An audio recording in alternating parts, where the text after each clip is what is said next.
Donc, ce qui va être montré ici, c'est pas évident pour pas mal de gens qui bossent dans Illustrator.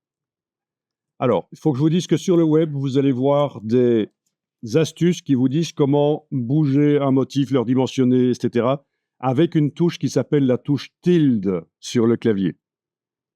Ne faites pas ça, ça marche pas très très bien. Voilà là, une méthode qui marche à tous les coups, qu'on soit sur Mac ou PC. C'est...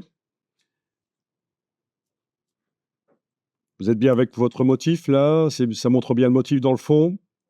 Ok, donc vous avez au-dessus de l'outil de transformation manuelle, ou marionnette d'ailleurs, ça dépend ce que vous avez affiché là, vous avez l'outil de redimensionnement. Ah, peut-être que vous avez l'outil de déformation comme ça à la place, parce que précédemment on l'a utilisé, mais l'outil de redimensionnement, mise à échelle, en fait, il est là. Quand vous double-cliquez sur cet outil, vous avez une boîte qui apparaît. Et elle vous permet de transformer la dimension de l'objet en mettant un pourcentage. Ne le faites pas, parce qu'en fait, ce qui nous intéresse, c'est de cocher transformation de motif et décocher transformation d'objet. Et là, on transforme les motifs. Et là, vous allez modifier l'échelle. Par exemple, je vais le faire plus petit que ce qu'il est là. Je vais indiquer, par exemple, 50. Touche tabulation sur le clavier. Et ça n'a pas fonctionné. C'est toujours agréable. Pourquoi ?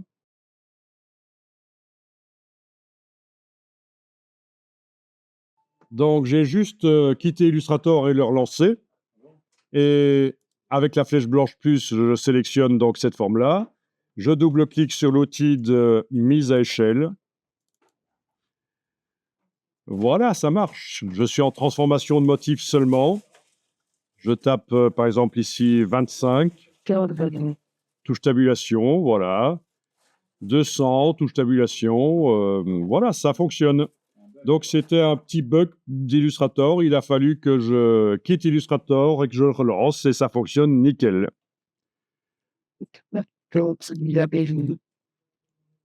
Donc, aucun problème. Alors, vous avez sans doute trouvé, pour tourner le motif, c'est en ayant donc la forme sélectionnée avec la flèche blanche plus, puisqu'on a affaire à un groupe. Attention avec la flèche blanche plus, si vous cliquez plusieurs fois, c'est pas pour rien qu'il s'appelle l'outil de sélection directe progressive. Si vous cliquez une fois, ça sélectionne la forme, une seconde fois, ça sélectionne la hiérarchie supérieure. Donc, faites gaffe à ça. C'est une fois qu'on clique, tout simplement sur la forme. Et donc, pour tourner le motif, moi, je vous propose l'outil de rotation. Vous double-cliquez sur lui. Vous avez la case transformation de motif cochée et pas transformation d'objet. Et voilà, on peut même tourner avec le petit gizmo. C'est pratique. Évidemment, certains motifs, ça ne va pas se voir qu'ils tournent. Il y a des motifs où ils vont dans tous les sens. Une même chose. Ça ne va pas nécessairement se voir qu'ils tournent. Bon, ici, j'ai indiqué 90, comme ça, je l'ai tourné dans l'autre sens par rapport à 0. Mais à vous de voir. Donc, très pratique aussi. OK. Le repositionnement du motif dans la forme. Une idée? Donc, toujours ma forme sélectionnée, celle qui contient le motif. Et si on vous double-cliquez sur la flèche noire, vous avez la possibilité de transformer seulement le motif, pas l'objet. Et vous avez ici la possibilité d'aller ajouter des valeurs. Voyons un peu ça. 5 mm, touche tabulation. Voilà, il s'est déplacé de 5 mm. Si je fais moins 10 mm, sachant que le point d'origine est en haut à gauche de la page, voilà, on arrive à modifier la position. Moins 15, voilà. Bon, donc c'est un peu aléatoire, on va dire, un peu essai et erreur. Voilà, 5 millimètres. Ça va vers le bas. Moins 10, ça devrait remonter. Enfin, voilà. C'est le positionnement du motif à l'intérieur de sa forme. Voilà. OK. Bon, c'est plus rare de faire ça, mais pourquoi pas? Et alors, il faut bien regarder quand on sélectionne, et là, je vais déverrouiller le groupe des traits. Quand j'englobe tout ça et que je bouge, est-ce que le motif bouge avec? Oui, ça c'est parfait. Le motif bouge avec. Il est attaché à l'objet. Est-ce que ça a été pour repositionner le motif, le tourner aussi éventuellement? Ben, vous pouvez essayer tout ça sur d'autres.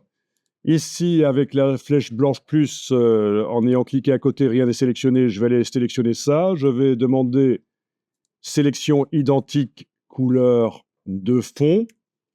Ça parle de couleur de fond, mais en fait, ça peut être un motif. Évidemment, ici, on avait que 2, c'était facile, mais imaginez, vous en avez 20 ou 50 qui ont le même fond. C'est bien pratique, cette fonction sélection identique couleur de fond. Le double-clic sur l'outil de redimensionnement, décocher transformation d'objet, modifier ici le pourcentage, touche tabulation, et à nouveau, il ne veut plus me le faire. Et je soupçonne pourquoi. C'est parce que je suis allé chipoter précédemment dans le passage du GPU au CPU. Et à mon avis, c'est ça qui le perturbe. Donc, c'est pas grave. Je vais enregistrer le document. Je soupçonne que ça perturbe l'affichage des motifs quand on est passé du GPU au CPU ou inversement. Donc, je vais quitter Illustrator et relancer. Parce que ça ne m'a jamais fait ça, ce problème-là. Et ça me le fait le jour où, juste avant, je suis passé de la carte graphique au processeur central pour faire le rendu. Ouais, il faut être détective Colombo ici, hein. Sauf qu'on ne connaît pas le coupable au départ, donc c'est pas Colombo. OK, donc je disais, flèche blanche plus, je sélectionne ça, sélection identique, couleur de fond, double-clic là-dessus.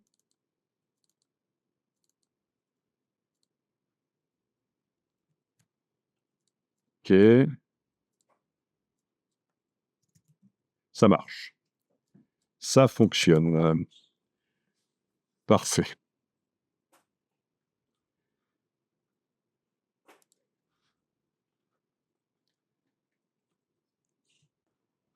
Donc oui, ça va nécessiter une petite recherche supplémentaire pour aller plus loin, mais sinon, voilà, ce que j'avais dit, c'est quand on sélectionne la forme avec le motif, si on double-clique sur la flèche noire, on a la possibilité ici de décocher transformation d'objet et d'aller modifier. Alors, il y a une autre solution aussi, c'est par la palette transformation, menu fenêtre, transformation. Dans le menu de la palette transformation, on a la possibilité de dire qu'on ne transforme que le motif, et à ce moment-là, l'angle ici, tout ça, ça n'agit que sur le motif à l'intérieur de la forme. Donc voilà encore une autre solution. Voilà. Alors, le positionnement, si j'indique plus 2 mm dans le cartouche X, touche tabulation, voilà, il s'est déplacé en X, plus 2 mm. Ouais, donc c'est un peu aléatoire. Bon, une solution que je vois qui pourrait être intéressante, c'est de créer un rectangle sur le côté. Ça, je réponds à la question, mais vous ne le faites pas nécessairement. Un rectangle qui va donc utiliser les paramètres du dernier objet que j'ai sélectionné, donc le motif vient, de le placer en dessous, objet disposition arrière-plan. En plus de sélectionner le rectangle, sélectionner la forme avec la touche Shift Donc là, la forme et le rectangle sont sélectionnés. Et faire un masque. Objet, masque d'écrêtage, créer. Et il n'a pas voulu. Ah, parce qu'ils sont dans des groupes différents. OK. Et il n'a pas voulu parce qu'ils sont dans des groupes différents. Et donc...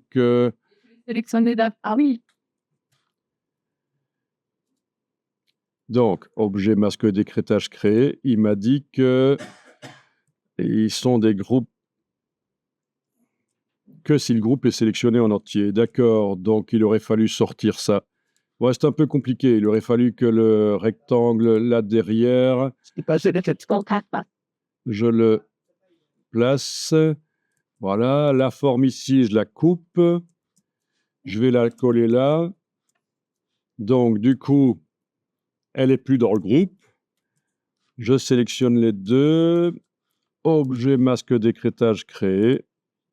Voilà. Et à partir de là, ça va être plus facile de bouger, en fait. Hein. Voilà. Donc, pourquoi pas? Mais il y a certainement encore une autre solution. Je ne demande qu'à apprendre. Donc, avec la flèche blanche plus, on arrive à bouger manuellement. Voilà, c'est ce que tu voulais. Mais c'est un système de masque, alors. Voilà. Et transformer aussi avec l'outil de transformation. Voilà. Et tourner, redimensionner, etc. Vous avez dit la vidéo de Juliette, les gens